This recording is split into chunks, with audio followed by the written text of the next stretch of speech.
அனைவருக்கும் வணக்கம். என்னண்டா இன்றைக்கும் ஒரு பதிவு தானே. என்னண்டா சில புலம்பெயர் தேசத்துக்கு மனநோயாளிகள் இருக்கிறான் தானே. அவ என்ன சொல்லி நம்ம 50 வயசுக்கு மேற்பட்ட மனநோயாளி என்ன சொல்லி நம்ம சொன்னா, இங்க ஈழத்துல இருக்கிற மக்கள் வந்து தங்களை நக்கி பிழைக்கணுமா. அப்போ ராசா தமிழ் ஐடியா, நாங்கள் உங்களை நக்கி பிழைக்கல. பிளீஸ் நீங்க கோயிக்க வேண்டாம். உங்கள்ட்ட யார் நக்கி பிழைக்கணுமோ சொல்லுங்க. அவன் பேர் நீங்கள் அவன் உங்களோட நக்கி பிழைக்கணும் இல்ல. உங்களோட சொந்தக்காரர் இருந்தா அவன் பேரை வடிவா சொல்லுங்க. அப்பதான் அடுத்த முறை உங்கள்ட்ட வாங்க மாட்டேன்.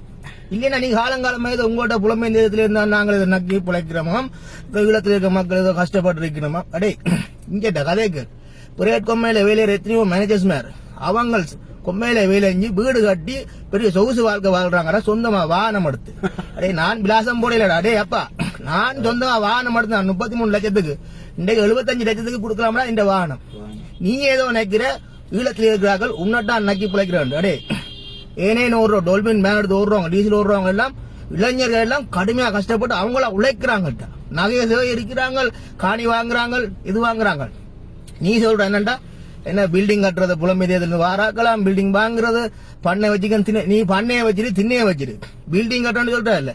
இன்றைக்கு நாங்கள் ஒருவரப்பு காணி வாங்கலாம். யாழ்ப்பாணத்துக்கு ஒருவரப்பு காணி 5 கோடி. உங்களால வேண்டியலாமே இருக்கு. உங்களால ஈழத்துல வாழ்ற ஆட்களுக்கு நீங்கள் எங்களுக்கு பிரச்சனை தாரீங்க.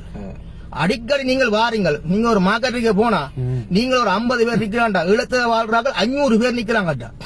நாங்கள் ஒரு சாமான கட்டோன்னு அண்ணா இப்பதான் அந்த ஆக்களுக்கு அப்படி விலை கொடுத்தனாங்க, அது குறைக்கிறாங்க, நீங்க விரும்பினா வாங்குவோம். அப்ப அங்க பொருளாதாரத்துல எங்களுக்கு என்ன விழுது, அடி விழுது. நீங்கள் கேட்காம கொள்ளாம பொருளை வேண்டது, நீங்கள் கேட்காம கொள்ளாம டக்குண்டு பெரியவங்கள் ஒரு ஆங்காட் வெண்ணியன், ஒரு ஷூ, ஒரு ஷோட்ஸ், ஒரு பேக் கொண்டு வாரீங்கள். ஆனா பார்த்தா ஒரு 4-5 கிரந்தம் போடுறீங்க, சொல்ற விலைக்கு வாங்கிட்டு போறீங்க. நீங்கள் வாங்கலாம். அப்போ பொருளை கேட்டு வேணுங்களா, பொருளை கேட்டு வேண்டினீங்கன்னா நாங்களும் வாழலாம்.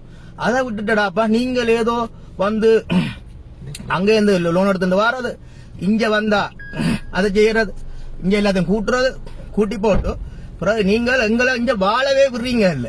சரியோ, நீங்கள் பண்ணைய போட்டு என்ன நீங்க சும்மா நீங்கள் ஆக்களை வச்சு வேலை செய்து அதுல வர லாபத்தை நீங்க கொடுக்குறீங்களா ஆக்களுக்கு இல்லத்தானே. அதுக்கு நீங்களா எடுக்கிறீங்க, அங்கேயும் லாபத்தை எடுக்கிறீங்க, இங்கேயும் லாபத்தை. அடே நீங்கள் எங்கேயும் சந்தோஷமா வாழுங்க. சரியோ, அடே தென்னிலங்கையில இருந்து யாழ்ப்பாணத்துக்கு வந்து யாழ்ப்பாணம் மாம்பழங்கள் முந்திரிய பழங்கள் வாங்கிட்டு போறவங்க. ஆனா நீங்கள் இல்லண்டா கொழும்புல வெள்ளவத்தில போய் மாம்பழத்தை ஆகி போட்டு அங்கே வச்சோட்டீங்க. இங்கே யாருங்க மாம்பழம் புளிக்குது, தண்ணி இல்ல, மயிர் இல்ல, மேலா கிடையாது. கொஞ்சம் மூளை இருக்கா உங்களுக்கு? திரும்ப திரும்ப சொல்றேன், இனி நான் மரியாதை மாட்டேன். சரியோ, கூட மரியாதை. ஈழத்துல நாங்கள் தன்னிச்சையா உழைச்சு வீடு கட்டி வாகனம் எடுத்து இருக்கிற இளைஞர் யுவதிகள் ஒவ்வொரு குடும்பத்திலே நிறைய பேர் இருக்கிறாங்க. அத மனசுல வச்சுக்கொள்ளுங்க. இப்பவும் பொருளாதார பிரச்சனைக்கு கஷ்டப்பட்டு கொண்டுதான் அவங்க கௌரவமா வாழ்றாங்களே தவிர புலம்பெயர் தேசத்துல நம்பிங்க நக்கல. பாருங்க நக்கல இங்க வேற விலாசம் காட்டு நித்திர முழிச்சு எடுத்தான்டா. இது புலம்பெயர் தேசத்துல இருந்து ஒரு வாரட்டே நான் காசு வாங்கிறேன்.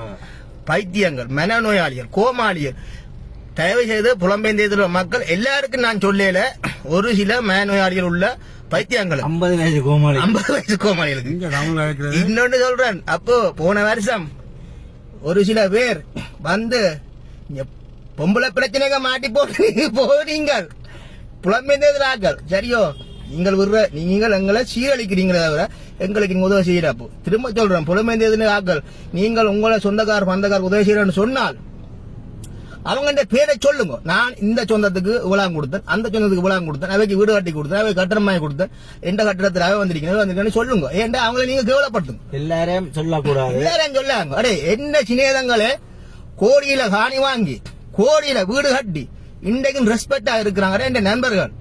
சரியோ, அதே மாதிரி புரட்கொம்மையில இளையவங்களும் வாகனங்கள் சொகுசு வீடு இருக்கிறாங்க. நீ ஏதோ பைத்தியம் மாதிரி ஜெர்மன்ல ஒரு சில இடங்கள்ல உங்களோட பேரை கேட்டா அதிருப்பா. ஏன்டா அந்த அளவுக்கு நீங்க அந்த பேமஸ்.